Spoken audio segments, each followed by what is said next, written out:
আজকে রাজ্য জুড়ে যেন উৎসব আমেজ, কারণ মনসা পুজো। লক্ষ্য করা গেছে যে মন্দির প্রাঙ্গণ থেকে শুরু করে মানুষের বাড়ি ঘরে এই পুজোয় গৃহিণী থেকে শুরু করে পরিবারের সদস্যরা কিন্তু মেতে উঠেছেন। আজকে লক্ষ্য করা গেল যে ৩৯ বছরের ঐতিহ্য মেনে পুনরায় এই বছরও প্রয়াত নরেশ চন্দ্র সাহার ছেলে দীপক সাহার বাড়িতে পুজোর অনুষ্ঠানের আয়োজন করা হয়েছে। আগরতলার কলেজ টিলা এলাকার শিবনগর মডার্ন ক্লাব সংলগ্ন প্রয়াত নরেশ চন্দ্র সাহার ছেলে দীপক সাহার বাড়িতে প্রতি বছরের মতো এবারও দেবী মনসা পুজোর আয়োজন।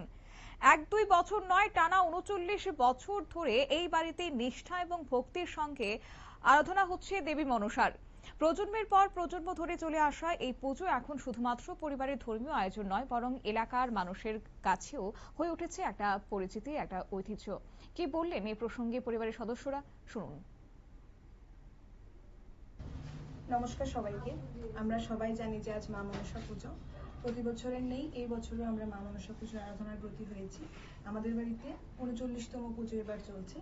সবাইকে প্রার্থনা করব সবার যেন সবার মঙ্গল হয়। নমস্কার।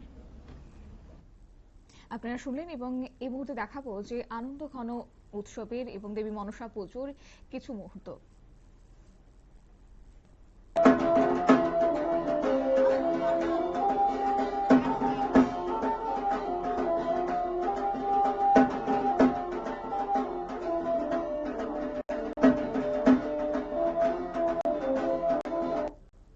পরিবারের সদস্যদের পাশাপাশি স্থানীয় মানুষজন এই পুজোয় অংশ নেন। পুজোকে ঘিরে বাড়িতে তৈরি হয়েছে উৎসবের আবহ। ভক্তি, বিশ্বাস আর পারিবারিক ঐতিহ্যকে সঙ্গে নিয়ে প্রতি বছরের ন্যায় এই বছরও দেবী মনসার আরাধনায় মেতে উঠেছেন সকলে। দীর্ঘ ৩৯ বছর ধরে একইভাবে এই পুজোর ধারাবাহিকতা বজায় রেখেছে পরিবারের সদস্যরা। নিয়ে নিচ্ছে ছোট্ট একটি বিজ্ঞাপন বিরতির, সঙ্গে থাকুন।